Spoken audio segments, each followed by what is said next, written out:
It is so fantastic to see you again. My pleasure. And Thank this you. time, I'm so excited to talk to you about Cruel Summer, which has been my show lately. Awesome.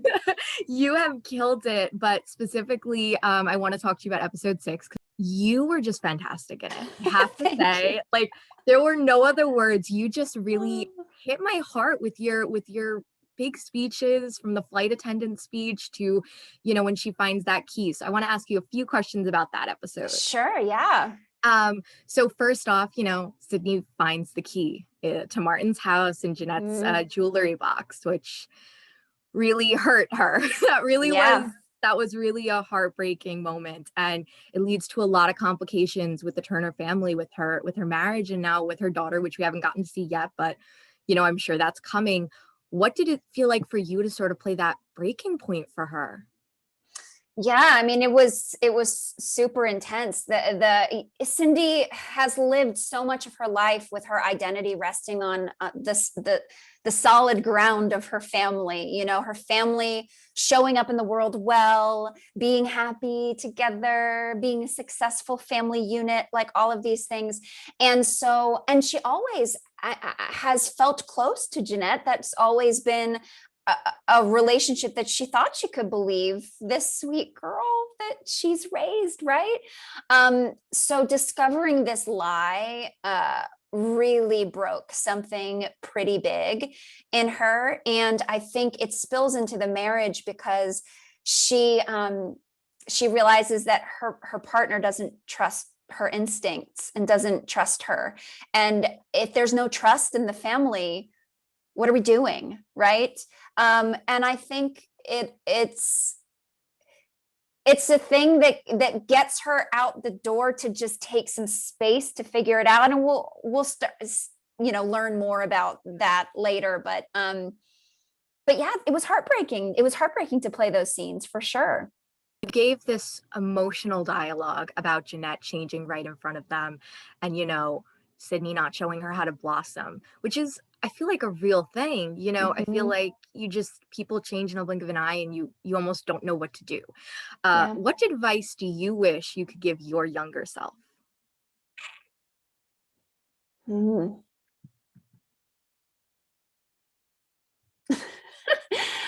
Oh man, I don't. It's so funny because um my younger self, I never needed to fit in. That was never a thing when I was young, when I was growing up. Like, I had a really hard time socially, actually, in elementary school and middle school, and like had the hardest time making friends and keeping friends. And I just always felt kind of different and kind of weird. And then I found my people in high school. I went to a high school where I really was allowed to blossom in so many ways and come into myself. I figured out that I was actually smart. I didn't know I was smart just because, like, I didn't study because I was unhappy in elementary school and middle school. So when I started doing well, I was like, oh, if I work hard, I can do well. Like, that's a thing I didn't know I could do. And I went to like an international boarding school. I was a day student, but I had friends from all over the world. And so there were no cliques. There was no, these are the cool kids, these are the not cool kids. Everybody did everything. Everybody did drama and music and athletics. It was cool to work hard, to study hard, like all of those things.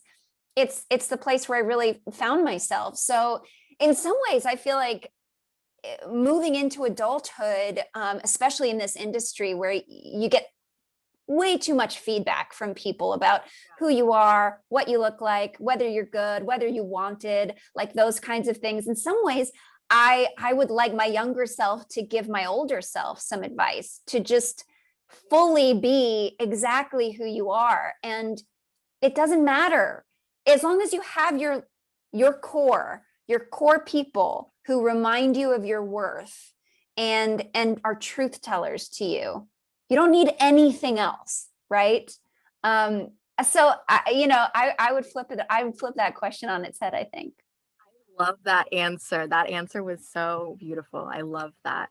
And You know, I had to celebrate because we finally got to see Sydney in 1995. You know how much that's been killing people. We It's been killing finally, so many people. They're like, where is she? Is she dead? Is she alive? Is she in jail? there's two sections. People that are worried about either Jeanette guilty or not. And Right. then there's the group that is like, but where's Sydney? That's the bigger question. Where's Sydney? I know, it's so funny. It's so hilarious. I know. Yeah. I love that. I love we get to answer that question for everybody. It just took until the sixth episode to do it, but yeah, it's interesting. Yeah, so instead of trending either Kate or Jeanette, it's gonna be trending Sydney. Everyone's gonna be freaking out about that. But even crazier is the first scene we see her in is with Angela, which honestly I thought was really interesting only because it just ends up being very refreshing because there's no sort of like fight between them. Yeah. It's a very nice moment. I love that scene so much. Brooklyn Sedano, I love her so much. We had such a great time shooting that scene together. And I found it to be very adult, Yes. which is just like Cindy has found this thing that she always wanted to do. And she made an impossible decision to go do it for, and whether you like what she did or not, she's living into her own skin and into the thing that brings her joy.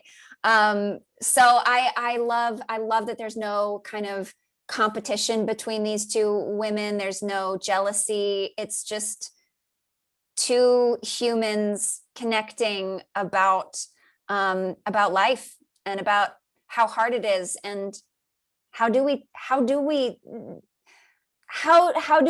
be a good example? What does that look like? It's going to look different for a lot of different people. And then, there's so much to pick up on this scene, but we have the whole thing with her daughter. She immediately asked how her daughter is. She said Jeanette's not talking to her because she blames her for the separation.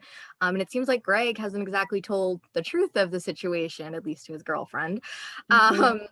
What is one word you'd use to describe how she ended up here? And can you tease anything about what's next, what we're going to see from her in 95? One word to describe how Cindy wound up where she is?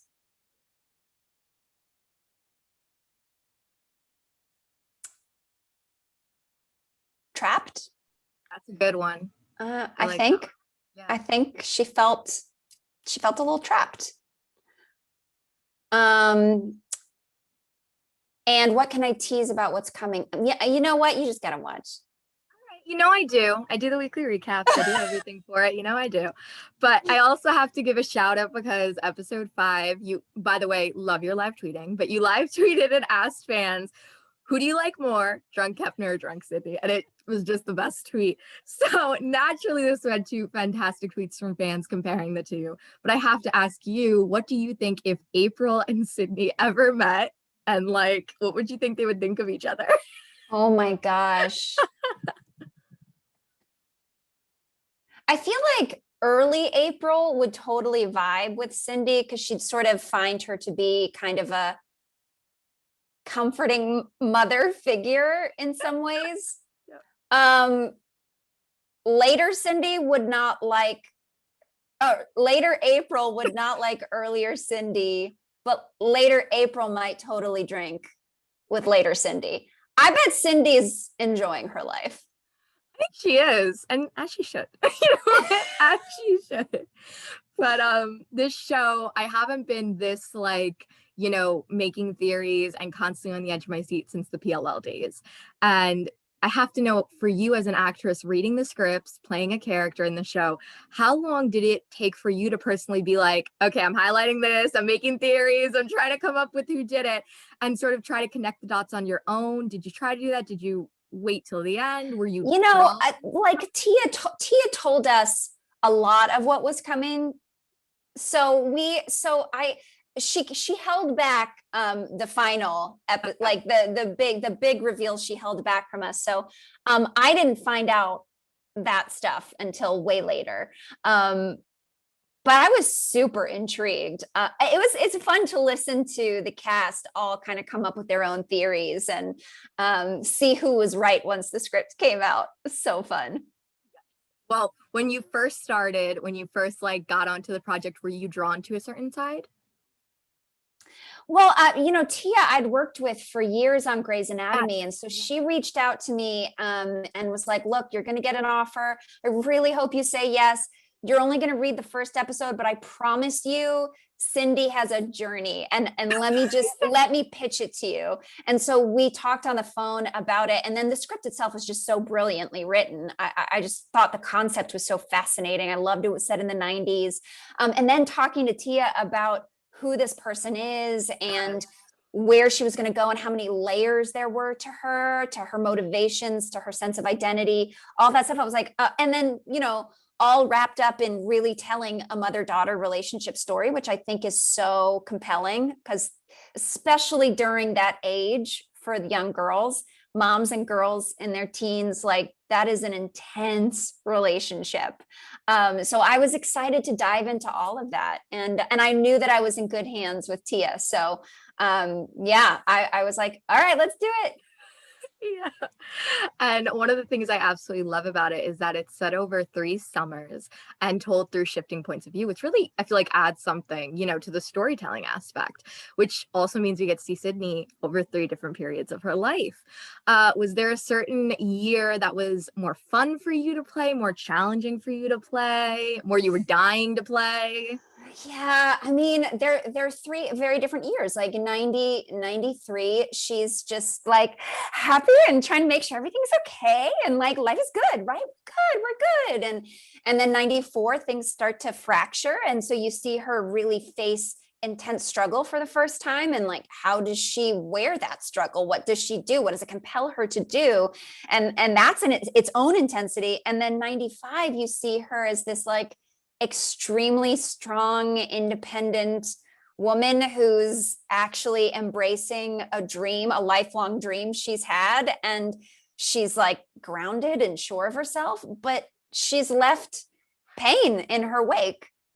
So it's, all three are very interesting and unique versions of this woman. So it's so fun to get to do all three throughout a season. Well, I have one last question for you. I just had to ask, what was that moment like for you when you were sort of at the premiere, getting ready for the world to see it? You had wrapped this series and you were getting ready to share it with the world. What did that mean to you?